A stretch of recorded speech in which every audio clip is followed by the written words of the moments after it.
Assalamualaikum warahmatullahi wabarakatuh. Waalaikumsalam Waalaikumsalam warahmatullahi warahmatullahi wabarakatuh. Masya Allah. Assalamualaikum Selamat warahmatullahi wabarakatuh. Selamat pagi, Ayah, Bunda, dan teman-teman semuanya. Perkenalkan, nama saya Devina dari tim Generasi Juara yang hari ini diamanahkan sebagai moderator acara Open Mind Squad dengan tema Sahabat Dunia Akhirat. Masih pada semangat gak nih teman-teman semuanya? Siapa aja yang hari ini puasa nih? Coba angkat tangannya yang puasa. Raisen. Saya, Masya Allah. Puasanya pada full? banyak. Masya Allah. Masya Allah. Semoga kita semua tetap semangat sampai waktu berbuka nanti ya. Amin. Amin. Oke, jadi di acara Open Mind Squad ini, nantinya akan ada Bunda dan juga Ananda hebat yang dari Squad Generasi Juara yang akan menjadi narasumber hari ini. Bunda dan kakak yang kami undang itu nantinya akan sharing nih mengenai Squad Generasi Juara dan juga akan ada Ibu Ida sebagai narasumber ahlinya yang akan memaparkan materi. Baik, langsung aja kita mulai nih ke Bunda dan juga kakak narasumber pertama, yaitu Bunda Diana dan juga Kak Tata. Assalamualaikum Bunda Diana dan Kak Tata. Waalaikumsalam warahmatullahi wabarakatuh. Masya Allah, semangat ya. Baik, apa kabarnya nih Bunda dan keluarga? Alhamdulillah. Alhamdulillah. Semoga Bunda dan keluarga sehat selalu ya. Amin. Amin ya Rabbal. Boleh Bunda silakan memperkenalkan diri ke ayah Bunda dan Ananda semuanya. Dari nama panggilan, Ananda dari kelas apa dan kelas berapa, serta ikut squad online atau offline nih Bunda. Assalamualaikum warahmatullahi wabarakatuh. Waalaikumsalam warahmatullahi wabarakatuh. Perkenalkan, nama saya Diana Novita. Saya Bunda dari Ananda Darneta Adriana Iskandar yang saat ini sedang belajar di Squad Generasi Juara kelas 10. Oke, baik, alhamdulillah. Jadi Bunda Diana ini adalah Bunda dari Kak Garneta atau kita biasa dipanggil Kak Tata dari kelas khusus atau kelas 10.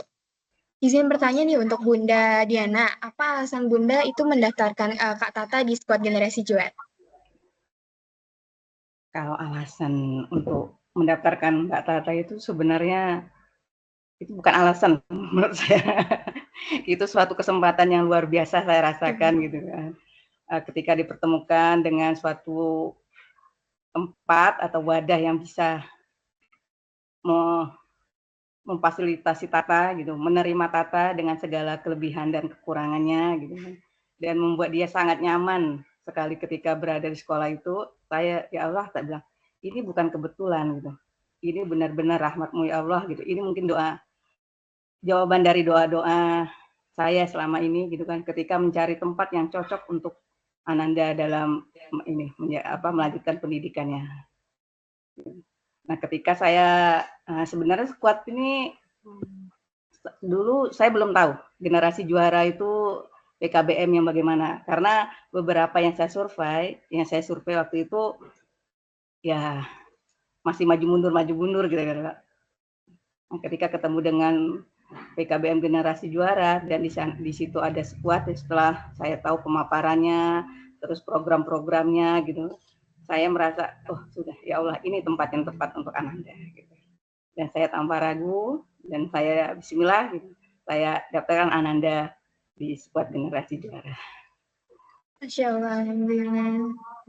Baik Bunda, sebelum Kak Tata ini, Bunda dan Kak Tata ini kenal Squad Generasi Juara, itu Bunda ikut simulasi terlebih dahulu gak Bunda? Ya, ikut. Masya Allah. Oke. Kalau misal dari sudut pandang Bunda nih, apa hal yang dirasakan Bunda selama Kak Tata bersekolah di Squad Generasi Juara? Banyak sekali Mbak ya perubahannya yang saya rasakan ya. Tata, terutama saya yang sehari-hari bersama dengan Tata bisa melihat perubahan yang sangat luar biasa.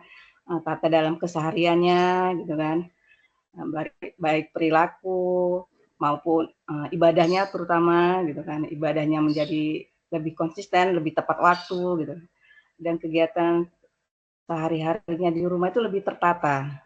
Dia lebih tertata dan tanpa biasanya dia harus diingatkan gitu kan, Tata gitu kan, Tata ini tugas Tata. Tata rapikan ini gitu, atau ini dibereskan. Kalau sekarang Masya Allah Mbak,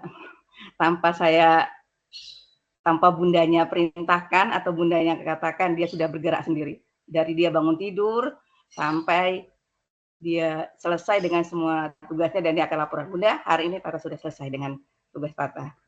Seperti itu. Dan terutama untuk hari libur, di mana di situ ada program melayani, gitu kan. Di situ dia benar-benar melayani kita semua di rumah, dari mengerjakan pekerjaan yang bisa dia kerjakan, sampai dia akan mencoba gitu, melakukan pekerjaan yang tadinya dia tidak tahu gitu kan, untuk diajarkan. Masya Allah. Kita semua beri reaction dulu nih untuk Kak Tata. Yuk kita beri aplaus nih untuk Kak Tata. Keren banget Kak Tata, Masya Allah, tabarakallah. Baik Bunda, tadi kan Bunda cuma ada singgung sedikit mengenai perkembangan dari Kak Tata sendiri ya. Kalau untuk perkembangan akademik atau non-akademik yang terlihat selama Kak Tata bersekolah di skuad generasi juara itu seperti apa, Bun? Kalau akademiknya dia seperti biasa, seperti anak biasa ya, dia bisa mengikuti gitu kan. Di sekolah dia bisa mengikuti, alhamdulillah juga informasi dari para ustazah dan guru di sekolah dia bisa mengikuti gitu. Di rumah pun saya mencoba gitu kan, mencoba mengulang pelajaran itu, bertanya gitu, dan alhamdulillah dia bisa menjawab gitu kan. Nah, itu untuk akademik saya rasa tidak masalah ya, karena untuk akademik bisa dipelajari asal kita giat gitu ya. Nah, untuk yang lebih ini untuk nilai-nilai agama atau kesehariannya yang saya lihat untuk dalam akademiknya, perubahannya itu sangat luar biasa gitu kan. Tata gitu kan, banyak, justru saya sekarang yang banyak belajar dari dia gitu kan. Dia tekun, terus dia sabar, lebih sabar gitu kan. Nah, kesabaran dia membuat bundanya juga lebih sabar. Membuat bundanya menjadi lebih sabar gitu kan. Dan kegigihan dia itu Masya Allah membuat saya, ya Allah, bilang kan, ini anak harus gitu kan. Dia bisa menjadi sesuatu ketika kita orang tuanya memberikan dia fasilitas dan tempat yang tepat. Masya Allah, alhamdulillah. Baik, kita coba tanya-tanya ke Kak Tata nih ya teman-teman. Masya Allah. Assalamualaikum Kak Tata. Waalaikumsalam. Kak Tata bagaimana nih kabarnya Kak? Alhamdulillah baik. Alhamdulillah. Boleh Kak, kira-kira apa yang dirasakan Kak Tata selama Kak Tata ini belajar di skuad generasi juara? Yang saya rasakan di skuadronasi juara itu guru-gurunya tuh ramah gitu loh. Ya bisa apa sih? Karena itu bisa membimbing jika ada masalah tertentu atau apapun yang nggak tahu gitu. Masya Allah, keren banget ya. Oke, Ya. kita lanjut ke Bunda Diana lagi. Dari Bunda sendiri itu gimana cara Bunda nih, Bunda? Supaya Bunda dan Kak Tata itu bisa dekat Bun, karena pastinya itu ada aja orang tua yang merasa kurang dekat dengan anaknya seperti itu. Kalau untuk Mbak Tata mungkin ini ya, karena dia termasuk anak yang luar biasa, gitu kan. Buat saya ada anak istimewa buat saya gitu kan. Jadi dia harus untuk saat ini gitu. Ya, untuk Mbak Tata sendiri gitu kan, kita selalu, karena dia sekarang sudah ini remaja gitu kan, saya menempatkan dia sebagai teman gitu. Jadi kita bisa bicara, kita ngobrol apapun gitu kan, saya bercerita gitu kan, dan saya selalu mengorek keseharian dia di sekolah bagaimana, terus apa yang dia inginkan gitu kan, apa yang membuat dia sedih dan sebagainya. Itu selalu kita lakukan bersama, terutama menjelang tidur. Jadi kita ketika tidur gitu kan, kita ngobrol gitu ya. Mungkin karena untuk kalau pulang sekolah dan harian jadwal dia sudah cukup padat, jadi saya tidak ini kan, kurang berkomunikasi, cuma sekedar menanya gimana hari ini gitu kan, ada yang menyenangkan atau tidak. Tapi ketika tidur gitu kita ngobrol, Tata, Bunda mau ngobrol nih gitu, cerita, Tata bagaimana hari ini gini. Terus saya pun kadang menceritakan keadaan saya gitu, tadi Bunda tadi di sekolah begini-begini gitu kan, coba terbuka dengan dia sehingga dia juga akan terbuka gitu. Dan saya juga menanyakan ke dia, gimana menurut Tata ya, Bunda harus gimana gitu. Nanti kita dari sudut pandang dia, ya walaupun gak ada sudut pandang dia gitu kan, belum tentu benar, cuman kita cobalah supaya dia juga bisa terbuka gitu kan, biar apapun semoga bisa minta pendapat Bundanya gitu. Masya Allah. Berarti dari komunikasi ya Bunda ya? Iya, benar, komunikasi. Jadi tidak hanya Kak Tata yang bercerita, tapi dari Bundanya sendiri itu juga bercerita kepada Kak Tata. Iya. Masya Allah, keren banget Bunda. Kalau misalnya cara Bunda untuk memotivasi dan mendukung Kak Tata dalam proses belajar itu bagaimana Bun? Kalau untuk memotivasi dia, kebetulan dia anaknya ini ya, jiwa untuk mau tahunya itu cukup besar sebenarnya. Dia mau tahu cukup besar, jadi saya paling ini menceritakan atau memberi contoh gitu kan. Nah, ketika dia menyukai sesuatu gitu kan, ketika dia menyukai sesuatu, saat ini dia menyukai seperti menggambar gitu atau animasi segala macam gitu, saya akan coba cari-cari referensi gitu kan, referensi yang bisa dia lihat dan melihat orang-orang yang sukses gitu ya, yang sudah sukses gitu kan. Nah ini Tata gitu. Kalau Tata serius, Tata tekun gitu kan, Tata bisa seperti dia gitu kan. Tata bisa menjadi seperti dia. Tata pasti bisa. Semua orang punya kesempatan gitu kan. Asal Tata punya kemauan seperti itu.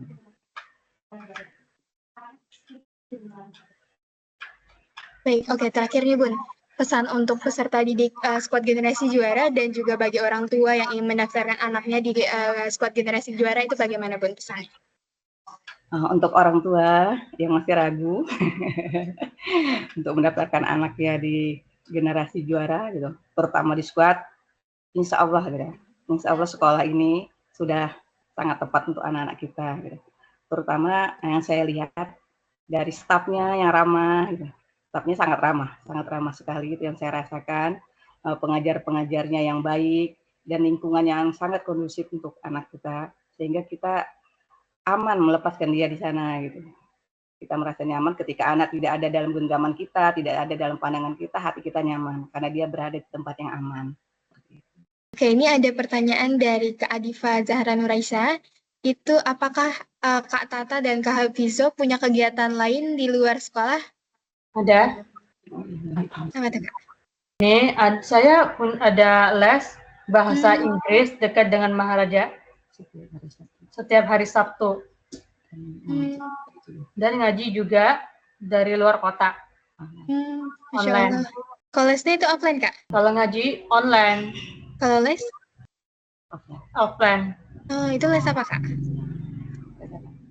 Bahasa Inggris. Masya Allah. Okay. Saya bisa tambahkan Mbak? Boleh silakan Bunda. Untuk Ananda Tata dia ini untuk kegiatannya dia mengaji dia masih online ke Balikpapan di tempat asal kita, karena kita dulu dari Balikpapan terus kita pindah ke sini, terus dia sudah sangat cocok dengan metode yang di Balikpapan, hafalan kan kebetulan di sana metode al-haq dan hafalan Al-Quran, jadi kita tetap lanjut sampai sekarang. Jadi ketika dia pulang sekolah emang agak terburu-buru karena perbedaan waktu kan antara Balikpapan dan kita Depok 1 jam gitu kan. Jadi ketika pulang dia harus cepat-cepat langsung setoran hafalan ke ustazahnya di sana gitu. Dan selain itu dia ada kursus bahasa Inggris di ILP gitu. Masya Allah. Oke, ini Kak Adifa bertanya lagi nih. Bagaimana menjaga stamina dan semangat kakak-kakak sehari-hari untuk belajar? Kak Adifa bertanya lagi, katanya bagaimana menjaga stamina dan semangat kakak-kakak sehari-hari untuk belajar? Yang pertama itu harus istirahat yang cukup, makan yang bergizi, dan bahagia. Betul, Masya Allah. Betul, yang paling penting itu kita bahagia dulu. Juga harus mengatur nafas atau gimana gitu. Betul. Biar nggak capek. Olahraga. Betul, keren. Masya Allah. Yang paling penting kita bahagia, minum hal-hal yang baik, terus juga makan makanan yang bergizi, terus kita jangan lupa olahraga, seperti itu ya Kak ya? Ya betul Kak. Betul, Masya Allah. Baik, apakah dari Kak Adifa sudah jelas Kak? Apakah ada lagi yang ingin ditanyakan? Atau dari teman-teman lainnya juga boleh banget nih, Ayah Bunda. Terima kasih kembali. Nih, ada Kak Datu Nadewa Putri Rosa. Boleh Kak, silakan. Halo, Assalamualaikum. Waalaikumsalam warahmatullahi wabarakatuh. Mau nanya nih ke Kak Garneta, ke Kak Tata. Apa sih yang paling disenengin sama Kak Tata selama bergabung di squad? Boleh nih, silakan dijawab. Yang paling enak itu teman-temannya Itu baik banget, seru pokoknya. Ustadznya juga ramah banget dan juga sabar dan membimbing.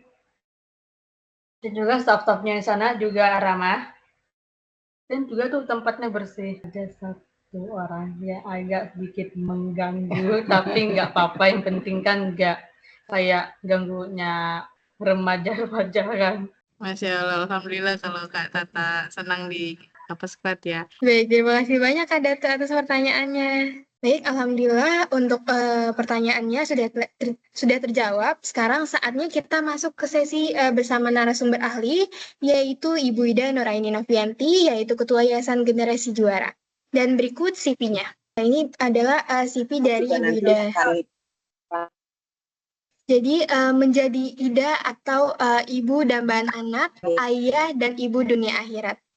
Untuk pendidikannya sendiri di S1 Komunikasi FISIP Undip Semarang, S2-nya itu pengembangan kurikulum di UPI Bandung, lanjut lagi S2-nya di Komunikasi Usaha Jakarta, dan juga di Manajemen Bisnis Universitas Widyatama Bandung. Untuk pengalaman organisasi dan kerjanya ini banyak sekali ya teman-teman, ada 14 pengalaman organisasi dan kerja, teman-teman bisa lihat. Di sini salah satunya itu ada pendiri Indonesia Marketing Association Chapter Undip pada tahun 1999 dan juga 3 tahun di tim akreditasi dan Badan Penjamin Mutu PTS di Bandung pada tahun 2011 sampai 2014. Lalu ada 10 tahun menjadi dosen tetap Yayasan Unisba Bandung pada tahun 2004 sampai 2014 serta menjadi Ketua Divisi Akademik PKBM PPI di Taiwan pada tahun 2014 sampai 2017 dan seterusnya. Untuk pekerjaannya saat ini adalah menjadi ibu rumah tangga dengan 4 anak homeschooling usia 22, 19, 14, dan 7 tahun, serta menjadi Ketua Yayasan Generasi Juara, lalu Ketua LKP Generasi Juara, menjadi tutor online UT Pusat, dan yang terakhir adalah sedang S3 jurusan Pendidikan Masyarakat di UT Bandung.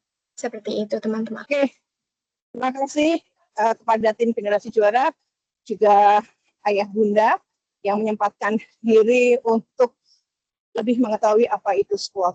Ya, sebelumnya saya ucapkan Assalamualaikum warahmatullahi wabarakatuh. Waalaikumsalam warahmatullahi wabarakatuh. Ya, ini alhamdulillah jalannya nggak muter, karena biasanya kalau siang dikit itu jalannya motornya agak cukup lama, panjang. Dan ini hari Kamis. Kalau hari Kamis itu, apalagi di bulan Ramadan, 10 hari terakhir itu sudah sangat padat sekali gitu ya di Haramain. Kurang lebih katanya diprediksi sudah hampir menyentuh angka 10 juta orang. Ya, seperti itu. Oke, Allahumma sholli ala Sayyidina Muhammad wa ala ali Sayyidina Muhammad. Rabbi shrah li sadri wa yassir li amri wahlul 'uqdatam min lisani yafqahu qawli. Raditu billahi rabbah wa bil islami dinan wa bi Muhammadin nabiyya wa rasulah. Rabbi zidni ilma warzuqni fahma. Mohon maaf kalau nafasnya mungkin agak sedikit terengah-engah gitu ya. Karena biasa mungkin kalau di Indonesia jarang jalan gitu ya, tapi di sini harus jalan terus ya. Makanya emang benar bahwasanya Muslim itu harus sehat, harus kuat, karena semua ibadah memerlukan ketahanan fisik dan juga mental. Kenapa saya bilang demikian? Kenapa mental? Karena kalau kita tidak sehat fisik dan mental, ketika kita penuh, kita sholat sudah benar posisinya, tiba-tiba sama askar, sajadahnya ditarik, terus kemudian disuruh pindah, gitu ya. Bahkan kadang-kadang kalau nyuruh pindah sangat kasar, gitu. Ya, saya sempat terjatuh karena sedang sholat, kemudian ditarik. Nah, seperti itu. Tapi tidak boleh menghalangi niat kita, gitu ya. uh, bahwasanya capek di dunia, lillah itu insya Allah berbuah surga. Ya, terkait mengenai squad, ya, squad ini singkatan dari Sekolah Quran Adab Diniyah. Berawal dari waktu itu saya diskusi dengan beberapa tim, beberapa tutor, dan kemudian teman-teman di Kenju, juga teman-teman saya, mengenai fenomena adanya penghafal Quran yang ternyata tidak sesuai gitu ya dengan harapan, terutama misalnya terkait mengenai adab. Adab ini bagaimana? Adab ini banyak hal.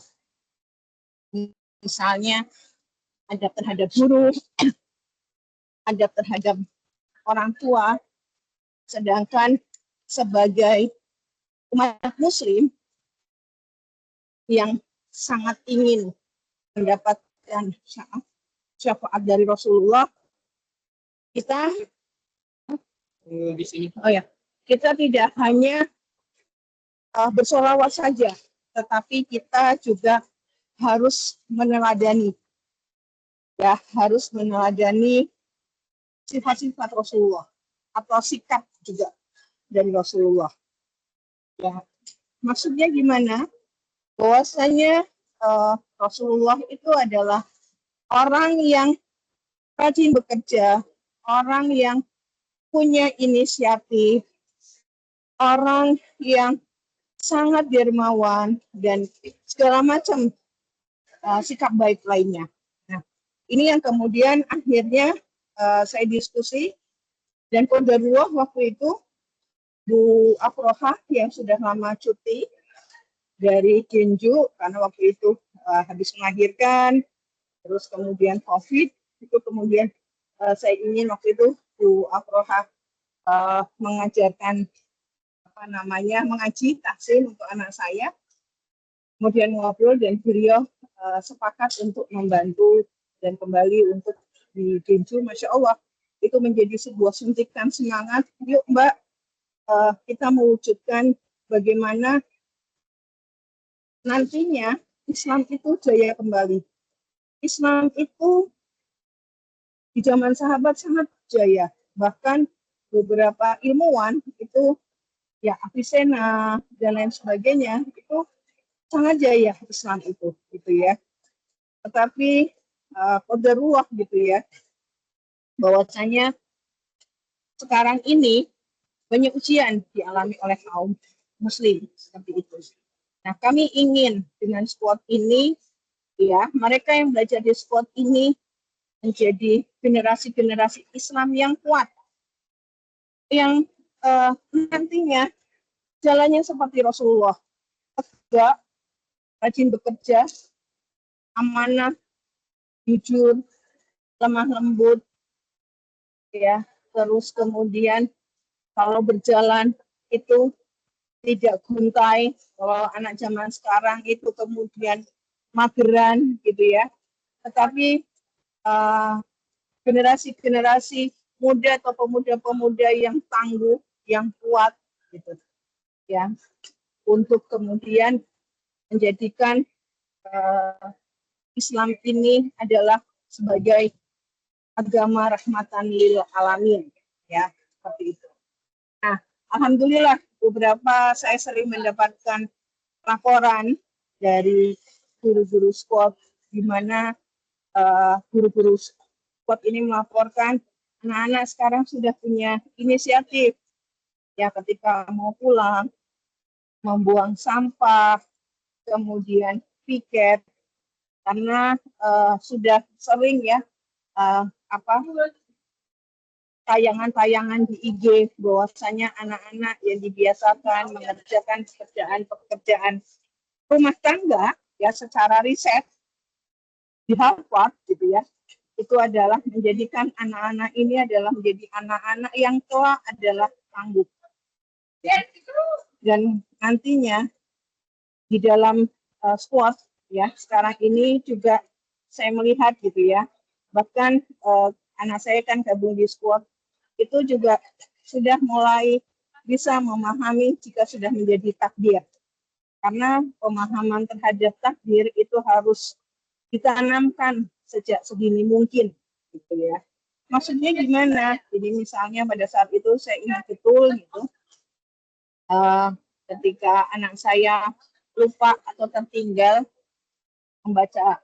membawa sesuatu ya, kemudian guru-guru squad bisa menjelaskan bahwasanya ya sudah, itu sudah menjadi takdir. Qadarullah, semua terjadi atas izin Allah. Kesel, marah, boleh, tetapi tidak perlu lama. Nah, hal-hal seperti inilah yang dibutuhkan kelak ya. Ketika anak-anak nanti kehilangan sesuatu gitu ya. Misalnya kayak saya habis kehilangan ayah. Ya kehilangan ayah itu kayak apa ya? Kehilangan, hampir kayak kehilangan pegangan gitu ya. Ya, karena kan sebelah sayap atau pintu surga kelak sudah ada. Tetapi ya itu adalah kita harus ikhlas. Apalagi kemudian kalau kita menyadari bahwa ayah kita kembali di bulan yang baik, dengan cara yang baik, ya mendoakan. Karena salah satu bentuk berbakti kepada orang tua atau birrul walidain adalah bagaimana menjaga ibadah kita, ya, menjaga ibadah kita, ngaji kita seperti itu. Dan masya Allah gitu, tanpa harus diingatkan, anak saya itu sekarang ini kalau sholat, puasa itu udah yang secara otomatis, ya. Sehingga kami berharap ya squad ini tidak hanya akademik semata, hanya artinya oh ya udah dia berbuat baik ketika sekolah, tetapi juga setelah sekolah. Jadi ini butuh sinergi dengan orang tua, ya. Bahkan ada program baru ya namanya Me Time. Saya mohon maaf harusnya kemarin pada saat pertemuan evaluasi dengan orang tua, cuman karena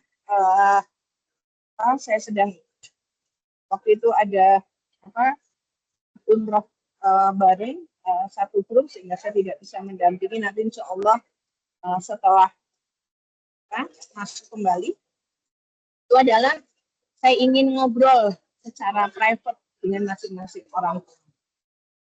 Apa yang dialami sebelum mengikuti dan setelah mengikuti. Maksudnya gimana? Agar kami juga bisa melakukan evaluasi. Ya, kalau masih ada kekurangan, kami bisa perbaiki dan kami tingkatkan dan kami bisa tambah keunggulan-keunggulan dari squad ini. Ya, jadi kami berharap sekolah Quran Akademi ya, memang kami tidak mentarget lulus dari sini itu jaminan sudah hafal berapa juz, enggak. Tetapi target kami lebih kepada persoalan adab, karakter, gitu ya. Anak punya inisiatif. Ada kotor, ada sampah, dibuang sembarangan. Anak langsung ambil. Ada orang tua butuh bantuan, anak langsung bantu. Anak kelaparan, di rumah belum ada nasi, anak langsung memasakkan, nggak perlu pakai teriak-teriak. Gimana sih ini nasi kok nggak ada, aku lapar. Nah, semoga saya berharap anak-anak squad tidak demikian. Ya, tetapi anak-anak squad adalah anak-anak yang paham ya bahwasanya birrul walidain ini adalah kunci utama kesuksesan anak. Mau sepintar apapun nilainya, mau sebagus apapun nilainya, mau sepintar apapun, tapi kalau birrul walidainnya nggak dapat, ya tidak dapat apa-apa. Bahkan saya sering berpesan kepada tim squad, yang paling penting adalah bagaimana ketika nantinya menghadapi, mohon maaf, kematian dari orang yang dicintai oleh Ananda, baik itu saudara kandung, orang tua, anak paham apa yang harus dilakukan, ya. Karena saya pernah mendatangi salah satu kerabat, cukup prihatin, itu cukup prihatin ya, apa namanya, anaknya histeris ketika kemudian kebetulan yang meninggal adalah ayahnya, turun dari mobil ambulan, gitu ya, nangis, teriak, mukul-mukul tembok, ya hampir membenturkan kepalanya, terus kemudian apa namanya, kakaknya pingsan, ya teriak-teriak histeris, ya. Ternyata setelah dicek, si anak ini sebelum ayahnya pergi bekerja sempat konflik dengan ayahnya, sehingga pada saat dikabarin dia sedang ada di sekolah, sehingga dia kaget kalau ayahnya. Kemudian ada beberapa kasus ketika sedang proses ya bukan pemakaman ya, tetapi dia berfoto. Nah, hal-hal seperti ini sangat menjadi concern untuk tidak dilakukan oleh siswa Yunju. Tetapi yang harus terjadi adalah bagaimana ketika menghadapi kematian, si anak ini adalah dialah yang mengurus jenazahnya, mulai dari memandikan, mengkafani, kemudian mengurus liang lahatnya, siapa yang nanti bertugas untuk menggali tanah makam, kemudian bahkan hingga mengangkat jenazahnya, memasukkan ke liang lahat, menerima di liang lahat, membenarkan posisi jenazah, menutup dan mau mengimami sholat jenazah, itu adalah semua harus dilakukan oleh si anak ini. Apalagi jika ini adalah, mohon maaf, fokusnya adalah anak laki-laki. Karena itulah yang kemudian kita sebut ayah ini, orang tua ini berhasil mendidik anak tersebut, menjadikan anak ini menjadi anak yang soleh. Ya, ini concern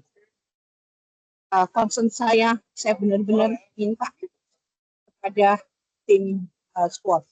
Bahkan saya selalu tekankan bagaimana si anak harus menjadikan orang tua adalah ratu dan raja. Gimana orang tua itu nggak boleh capek. Kalau perlu semuanya diambil alih oleh anak. Ya, apalagi kalau si anak ini sudah umur 10 tahun. Mulai dari nyapu, ngepel, tugas domestik, belanja, kemudian hal-hal lainnya. Sehingga orang tua bisa fokus ibadah, fokus mendoakan anak-anaknya, ya. Dan tentunya ini yang membuat Allah ridho, ya. Dan kalau kemudian si anak ini bisa menjadi penghafal Quran, itu adalah bonus, ya. Bonus karena sejatinya menghafal Quran itu haruslah seumur hidup, gitu ya. Kenapa harus seumur hidup? Sambil jalan, Pak. Ya, ini mungkin buat orang tua atau siapapun yang kangen dengan Masjidil Haram, atau sudah di Masjidil Haram, sambil jalan aja, nggak apa-apa.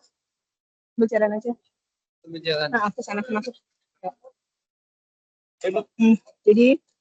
Jadi apa namanya?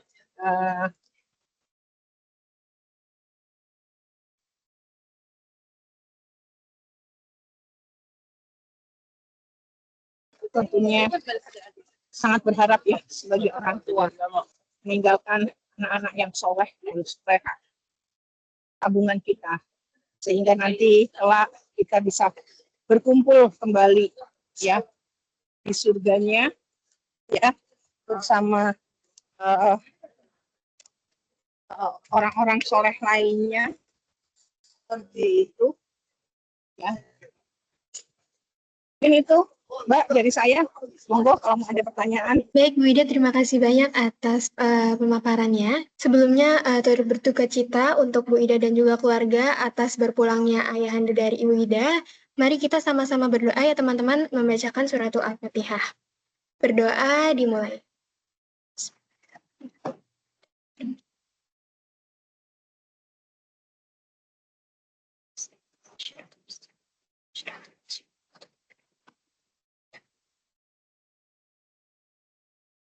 Berdoa selesai. Baik, terima kasih banyak teman-teman. Bagi teman-teman yang ada yang ingin ditanyakan, boleh sekali untuk raise hand ataupun ketik di kolom chat ya teman-teman. Ingin bertanya mengenai squad ataupun mengenai tema Open Mind Squad yaitu sahabat dunia akhirat. Itu boleh ya teman-teman, untuk teman-teman ataupun ayah bunda yang ingin bertanya itu boleh sekali. Oke, untuk pertanyaan dari Kak Adifa itu kita tampung terlebih dahulu ya Kak, nanti akan kita jawab melalui WhatsApp. Gitu. Nanti akan kita tanyakan kepada Bu Ida lewat chat, lalu nantinya untuk jawaban dari Bu Ida akan kita sampaikan ke Kak Adifa. Terima kasih banyak Kak Adifa atas pertanyaannya. Oke, langsung saja ya kita masuk ke sesi closing statement untuk narasumber. Untuk yang narasumber pertama yang akan menyampaikan closing statement-nya adalah Bunda Diana dan juga Bunda Tata. Kepada Kak Tata, maaf. Kepada Bunda Diana dan Kak Tata dipersilahkan. Ya, alhamdulillahirrahmanirrahim. Saya ucapkan terima kasih yang sebesar-besarnya kepada seluruh pengajar di generasi juara maupun staf dan teman-teman Tata. Saya berharap dan saya berkeinginan untuk supaya anak-anak didik kita yang ada di generasi juara benar-benar dapat menerapkan apa yang sudah mereka dapatkan di sekolah dan diaplikasikan dalam kehidupan sehari-hari. Dan yang saya sangat banggakan saat ini dengan anak di squad, terutama dengan anak saya, Tata, karena dia untuk sehari-hari dia berangkat dengan pulang dengan keriaan. Untuk Bunda Diana dan juga Kak Tata mohon di hal sebentar ya Bunda. Kita coba untuk pertanyaannya seperti ini Bun. Dari Kak Adifa, katanya sebelumnya turut berduka cita Bu, izin bertanya untuk program squad online itu seperti apakah kegiatannya, lalu bagaimana cara mengenalkan dan mengingatkan adab untuk anak. Terima kasih. Seperti itu Bu. Oke, baik. Terima kasih doanya gitu untuk ayah saya. Mudah-mudahan Allah terima semua solehnya dan saya sekeluarga diberikan ketabahan dan keikhlasan. Untuk persoalan mengenalkan adab ya, mengenalkan adab itu memang prosesnya panjang. Bahkan kalau saya bilang selama kita masih hidup di dunia ya terus mengingatkan persoalan adab itu. Karena saya saja itu masih sering diingetin orang tua ya, gitu ya. Misalnya contoh katakan bagaimana misalnya menjamu tamu, kemudian pada saat kemarin ayah saya meninggal, gitu ya, apa yang harus saya lakukan ketika saya terima pesan WA dan sebagainya. Gitu. Jadi menjadi orang tua itu adalah seumur hidup. Kadang-kadang kita sering kali terlupakan, gitu ya, merasa bahwa anak itu sudah nikah, anak itu sudah nikah, anak itu sudah besar, sudah selesai. Tidak demikian, ya. Semoga apa yang kita lakukan ke anak-anak kita menjadi amal jariah kita. Ya, yang tentunya kalau anak-anak kita menjadi anak soleh, mereka akan mendoakan kita, itu adalah tabungan kita kelak. Nah, kemudian prosesnya ya dari sejak bayi ya, mulai dari kalau saya melihat dari sejak proses belajar makan gitu ya, saya masih suka sedih melihat anak-anak kecil diajak makan sambil kelilingan kompleks, jalan-jalan, kemudian berdiri dan mengatakan ini kalau nggak diajak jalan-jalan nggak mau makan, susah. Nah, jadi sebetulnya yang merusak nilai-nilai adab itu ya orang tua terkadang, ya. Atau misalnya anak laki-laki, ketika kita punya anak laki-laki, pipisnya dibolehkan sambil berdiri, seharusnya laki-laki itu pipisnya sambil jongkok, gitu ya. Nah, hal-hal seperti inilah, gitu, yang kadang-kala kita terlupa. Ya. Kemudian apa namanya hal lainnya, misalnya, ya, kayak kebiasaan-kebiasaan, misalnya ini juga saya lakukan, gitu ya. Saya lakukannya seperti apa? Misalnya saya, contohnya sambil jalan aja yuk. Yang saya lakukan ya nggak apa-apa sambil jalan yuk Kak. Ketika yang saya lakukan, misalnya mentang-mentang Ananda itu tidur subuh tidak dibangunkan, gitu. Nah, karena kasihan. Nah, ini padahal awal kasihan itulah yang membuat anak kita menjadi malas-malesan bangun subuh. Ya. Nah, itu hal-hal seperti itu sudah include dengan belajar akademik, ya. Ada belajar Qurannya kalau nggak salah seminggu 3 kali, 1 kali pelajaran, 1 kali jamnya adalah 1 jam, seperti itu. Tapi kalau lokasinya Jabodetabek sih saya menyarankan offline dan kami menyediakan mes, ya. Insya Allah mesnya aman, laki perempuan dipisah, terus kemudian ada tutor yang di sana yang mendampingi, kayak gitu. Mbak Davina mungkin cukup ya. Ini soalnya saya kasihan anak-anak squad sudah menunggu untuk simulasi tawaf dan sa'i. Iya. Ya ini saya sudah di depan Ka'bah soalnya. Silakan mungkin yang bisa berdoa langsung untuk Allah panggil ya. Lah saya jalan haji. Mungkin Bu terakhir untuk closing statement dari Ayah Bunda. Ya. Oke, terakhir closing statement bahwasanya apa namanya kita sebagai orang tua itu amanah, menjaga amanah ini adalah seumur hidup, ya.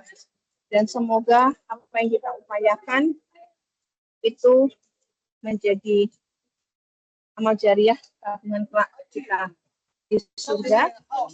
Dan kemudian juga yang paling penting, apapun itu yang kita ajarkan adalah teladan, itu yang paling penting. Itu saja Mbak Davina, terima kasih. Mohon maaf lahir batin. Assalamualaikum warahmatullahi wabarakatuh. Waalaikumsalam warahmatullahi wabarakatuh. Baik, terima kasih banyak Bu Ida. Oke, kita lanjut ya. Tadi kita sudah mendengarkan dari Bunda Diana dan juga Kak Tata, tapi sempat terpotong ya, tapi tidak apa-apa. Boleh untuk Bunda Diana dan juga Kak Tata dilanjut untuk closing statement-nya. Ya, alhamdulillahirabbil alamin. Saya berharap semoga anak-anak kita selalu dalam kebaikan dan berada di tempat yang baik, berada di lingkungan yang baik, di mana dia merasa nyaman dan kita pun melepasnya dengan aman. Sehingga anak kita berangkat sekolah dengan semangat dan pulang tetap dengan ceria. Intinya dia bahagia dengan hari-harinya, itu yang saya rasakan. Terima kasih. Wassalamualaikum warahmatullahi wabarakatuh. Waalaikumsalam warahmatullahi wabarakatuh. Terima kasih banyak pada Bunda Diana dan juga Kak Tata.